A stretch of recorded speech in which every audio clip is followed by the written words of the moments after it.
Tu sais Guillaume, j'ai fait un rêve. J'ai fait le rêve d'un grand bâtiment public, qui soit ouvert, mais surtout qui soit durable et respectueux de l'environnement. Mais non Pauline, tu ne rêves pas. Ce bâtiment existe, il s'agit du CNED, l'Assemblée nationale du Pays de Galles, ici, sur la baie de Cardiff. Let's go! L'Assemblée nationale du Pays de Galles à Cardiff est abritée dans un bâtiment unique au monde, à la pointe de la technique environnementale. Nous avons rendez-vous avec l'architecte Ivan Arbour. Ce bâtiment est le plus abouti, surtout en termes de développement durable, par rapport à nos autres projets. Vraiment, c'est notre construction la plus pensée et la plus aboutie.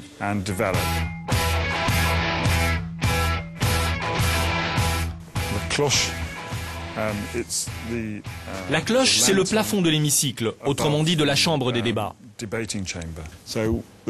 La forme et les matériaux utilisés pour l'intérieur de la cloche permettent de mieux diffuser la lumière naturelle. Et cet espace en contrebas, où siège l'Assemblée des députés gallois, est éclairé par un puits de lumière qui abrite un système astucieux.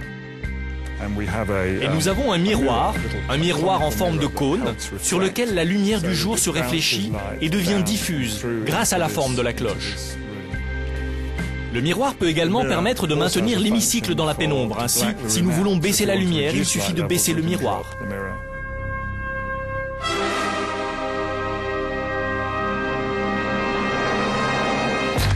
Et pour chauffer ce grand bâtiment, il existe un système particulièrement original. C'est ici, au sous-sol, qu'on trouve les 27 tuyaux qui plongent à 100 mètres de profondeur pour aller pomper une eau qui reste à température constante naturellement. Cette eau vient ensuite courir tout le long du bâtiment pour le chauffer en hiver et le rafraîchir en été. À la fin du circuit, l'eau est réinjectée dans le sol. Une utilisation naturelle des eaux souterraines qui évite la climatisation et le chauffage d'appoint. Par grand froid, un complément de chauffage est malgré tout prévu grâce à la combustion de bois recyclé.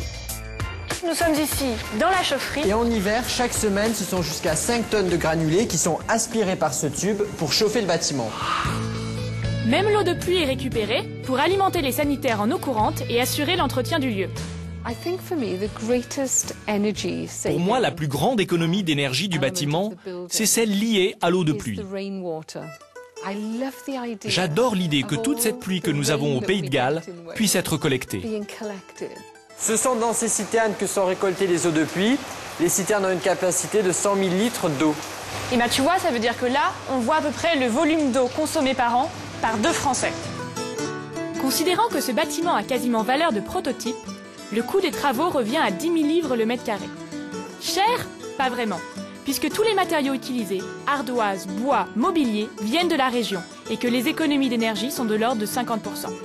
Un amortissement du prix efficace sur le long terme. Nous avons été assurés par l'architecte que probablement après une période de 10 ou 20 ans, le bâtiment aura payé ses coûts en énergie. Ce n'est pas juste une question d'argent ou même d'économie d'argent. Notre but est avant tout d'économiser de l'énergie et de produire une énergie propre qui n'abîme pas la planète.